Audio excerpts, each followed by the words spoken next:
안녕하세요. 기업분석팀 은행 담당 박지정입니다. 오늘은 DGB 금융지주의 2017년도 4분기 실적에 대해서 말씀드리겠습니다. 시중은행에서 촉발된 주가 상승이 지방은행으로 확산될 수 있다는 그런 의견을 몇 번 말씀을 드렸는데요. DGB 금융지주의 최근 실적 동향하고 주가 흐름이 이런 것들을 이제 반영하고 있지 않나 이렇게 판단을 하고 있습니다. 저희 유안타 증권에서는 지방은행 중에서 DGB 금융지주에 대한 최선호 의견을 유지를 하고요. 2017년 11월에 그 하이투자증권 인수가 주가에 기반영돼서 주가가 이제 좀 과도한 낙폭을 보였다라는 보고서를 시작으로 탑픽에 집어넣었는데 그때 이후로 약 한 30% 이상 주가가 상승을 했습니다. 이 같은 주가 상승 흐름은 올해 내내 이어지지 않을까 이렇게 판단을 하고 있고요. 2017년도 4분기 실적도 표면적으로는 좀 예상보다는 좀 저조했지만 실질적으로는 나쁘지 않은 내용적으로는 우수한 실적이 나왔다 이렇게 판단을 하고 있습니다. 그 부분에 대해서 간략하게 설명을 드리겠습니다. 네, 2017년도 4분기 당기순이익 306억 원이 나왔고요. YOY 10%, QOQ 66% 이제 감소를 한 숫자였습니다.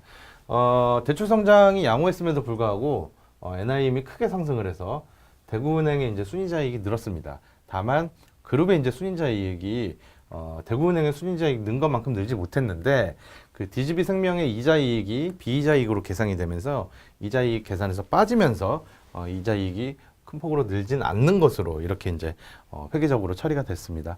이 계절적 요인으로 이제 판관비가 좀 늘었고요. 대손 비용이 양호한 수준에서 유지가 되면서 비용 관리가 잘 됐다라고 판단을 하고 있습니다. 이 표면전 실적은 예상치를 소폭 하회를 하는데 NIM 특히 이제 NIM 상승 폭이 시중은행, 그러니까 시중에 지금 상장돼 있는 모든 은행들 중에 가장 큰 폭으로 나올 가능성이 높다는 측면에서 봤을 때는 핵심 이익 지표가 개선 추세를 이어가서 긍정적인 실적이다라고 판단을 하고 있습니다.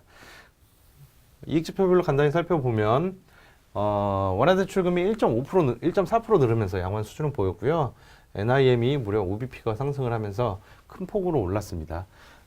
반면에 이제 비이자이익하고 비이자이익은 좀 QOQ로 줄은 모습을 보였는데 유가증권하고 사실 이제 제일 크게 영향을 미친 것은 유가증권에 관련된 매매평가이익이 이제 줄은 면이 가장 큰 영향을 미쳤다라고 보시면 될 것 같습니다. 크레딧 코스트와 판관비는 예상대로 좀 양호한 수준이 유지가 됐고요. 다만 다른 은행들과 마찬가지로 2017년 실적이 워낙 좋았기 때문에 4분기에 일회성 판관비 인식이 있었습니다. 그래서 이 부분이 반영이 되면서 QOQ로 판관비가 44% 늘었는데 지속적인 비용 인식이 아니라는 점에서 보면은 긍정적인 실적이다 이렇게 판단을 하고 있습니다. 이 계절적 요인으로 보면 명예퇴직 비용이 한 245억 원 인식이 됐고요. 임금 인상하고 성과급 보너스 등 이런 부분들이 이제 판관비에 인식이 됐고요. 이 4분기 계절적 보수적인 회계 처리에 의해서 추가 충당금이 약 100억 원, 그리고 자기합수표 출연액이 65억 원, 채권 매각손이 한 40억 원 정도 일회성 요인들이 발생을 했습니다. 그래서 크게 보면은 저희가 이제 기존에 예상했던 400억 원대 후반에서 일회성 판관비가 반영이 되면서 실적이 표면적으로는 좀 덜 나왔다. 이렇게 보시면 될 것 같은데요. 이 일회성 판관비라는 건 사실 이제 내년에 경상적인 이제 판관비 레벨을 낮추기 때문에 이 일회성 요인에 불과하며 향후에 비용 관리 측면에서 오히려 긍정적이다 이렇게 판단을 하고 있습니다. 이 DGB 금융이 이제 다른 은행들하고 차별화되는 부분은 이 양호한 성장하고 NIM 개선이 이제 동반할 수 있다는 점입니다.